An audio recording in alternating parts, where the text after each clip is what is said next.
बिस्मिल्लाहिर्रहमानिर्रहीम। अस्सलामु अलैकुम वरहमतुल्लाहि वबरकातुहू। इहराम की हालत में जहाज़ में एक छोटी सी गलती और उस छोटी सी गलती का एक बहुत बड़ा नुकसान हो सकता है। जो भी हज के लिए या उम्रा के लिए जाने वाले हैं उनके लिए इस मसले को समझना, जानना ये बहुत ज़्यादा ज़रूरी है। नाज़रीन इकराम, उम्रा का सफ़र ज़िंदगी का सबसे मुक़द्दस सफ़र, खूबसूरत सफ़र होता है। इसी तरह हज का सफ़र ज़िंदगी का सबसे मुक़द्दस, सबसे खूबसूरत सफ़र होता है। हर मोमिन की ये ख्वाहिश होती है कि मैं उम्रा का मुबारक सफ़र कर सकूँ, मैं हज का मुबारक सफ़र कर सकूँ, और सबकी यही ख्वाहिश होती है।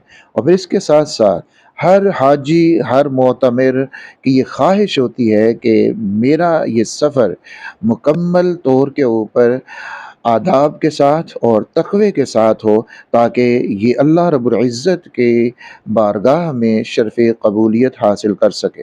लेकिन दौरान सफ़र कुछ ऐसी बातें, कुछ ऐसी चीज़ें, कुछ ऐसे मसाइल जिनका इल्म नहीं होता, और इल्म ना होने की वजह से हम वो अमल कर बैठते हैं, और फिर उसकी बुनियाद के ऊपर हमारे ऊपर दम यानी कुर्बानी का कफ़ारा जो है वो वाजिब हो जाता है।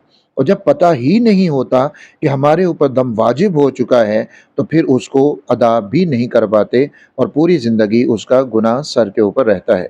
इसलिए मैं अक्सर ये बात कहता हूँ कि आप जब भी उम्रा के लिए जाएँ, हज के लिए जाएँ, तो इसको अपने करीबी आलिम, मुफ्ती से अच्छे तरीके से समझें, पढ़ें, और उनसे प्रैक्टिकल करें उनके सामने कि मैंने कैसे तवाफ़ करना है, कैसे सई करनी है, इहराम कैसे बाँधना है, इहराम की हालत में किन चीज़ों से मैंने बचना है। तो ये बहुत ज़रूरी चीज़ें हैं।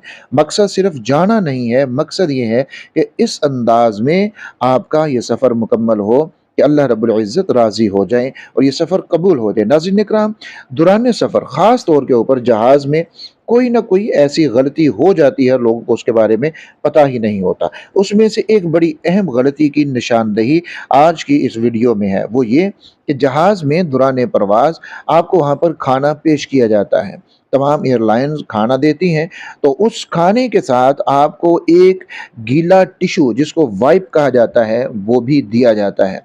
और जब आप उस वाइप का इस्तेमाल करेंगे, बज़ाहिर तो देखने में कोई ऐसी चीज़ नहीं, आप कहेंगे कि इसमें क्या मसला हो सकता है? लेकिन याद रखिए कि सबसे पहले ये देखें कि उस वाइप के अंदर होता क्या है। उसके वो जो रिफ्रेशिंग वाइप है, उसके पैकेट के पीछे उसके अज्जा को अगर आप देखेंगे, तो उसके अंदर जो चीज़ें शामिल होती हैं, उसमें पानी शामिल होता है, खुशबू शामिल होती है, ग्लिसरीन उसके अंदर शामिल होती है, और दीगर अज्जा हैं। और याद रखिए कि शरई मसला हमारे लिए क्या है इहराम की हालत में। इहराम की हालत के अंदर, चाहे वो इहराम हज का है, चाहे वो इहराम उम्रा का है, उसमें शरई मसला ये है कि हालत इहराम में खुशबू का इस्तेमाल करना, उसको छूना या उसको बदन पर लगाना, ये बिल्कुल मना है। अगर आप लगाते हैं, छूते हैं, इहराम को लगता है, जिस्म को लगता है, तो उसकी खुशबू बहुत ज़्यादा है, या एक पूरे उज़्व को लग जाती है, तो फिर दम वाजिब हो जाता है। अब वो जो टिश्यू है, वाइप जो है, उस वाइप को जब आप पकड़ते हैं, आप उससे अपने हाथ साफ करते हैं, दोनों हाथ आपके साफ होते हैं उस वाइप के साथ, तो वो खुशबू वाला पानी, वो खुशबू वाला वाइप आपके दोनों हाथों पे लगता है, और खुशबू आपके हाथों में लगती है। और बाज़ आप उससे अपना चेहरा भी साफ कर लेते हैं, वो चेहरे पर भी लग जाता है। तो इस तरह याद रखिए कि हालत इहराम में जानबूझकर खुशबू इस्तेमाल करने पर, या अनजाने में भी अगर आप खुशबू का इस्तेमाल करते हैं और आपके जिस्म पर लग जाती है, तो इससे आपके ऊपर दम वाजिब हो सकता है। तो जो एक माली इबादत भी है, दम अदा करना, और एक खर्चे वाली बात भी है, तो ऐसी गलती दौरान उम्रा, उम्रा के सफ़र में भी और हज के सफ़र में भी आपको बहुत ज़्यादा मुश्किल में डाल सकती हैं।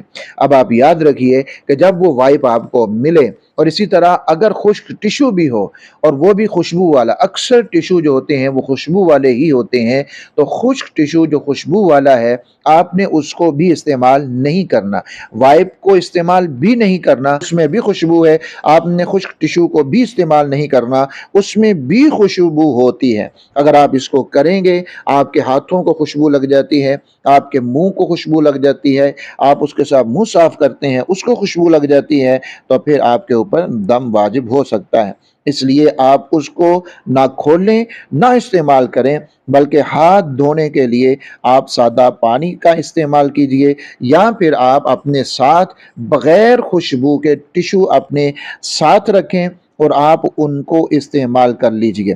تو اس لیے اس مسئلہ کو جاننا انتہائی ضروری ہے، کہیں ایسا نہ ہو کہ علم بھی نہ ہو، پتہ بھی نہ چلے، دم بھی واجب ہو جائے، اور ظاہر ہے جب پتہ نہیں چلے گا دم واجب ہوگا تو پھر آپ پوری زندگی نہ اس کو ادا کریں گے، اس کا گناہ آپ کے اوپر ہمیشہ باقی رہے گا۔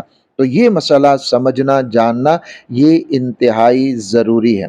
اللہ رب العزت سب کا جانا قبول فرمائے، آسانیاں پیدا فرمائے، اور ہمیں دین کی صحیح سمجھ عطا فرمائے، آمین یا رب العالمین۔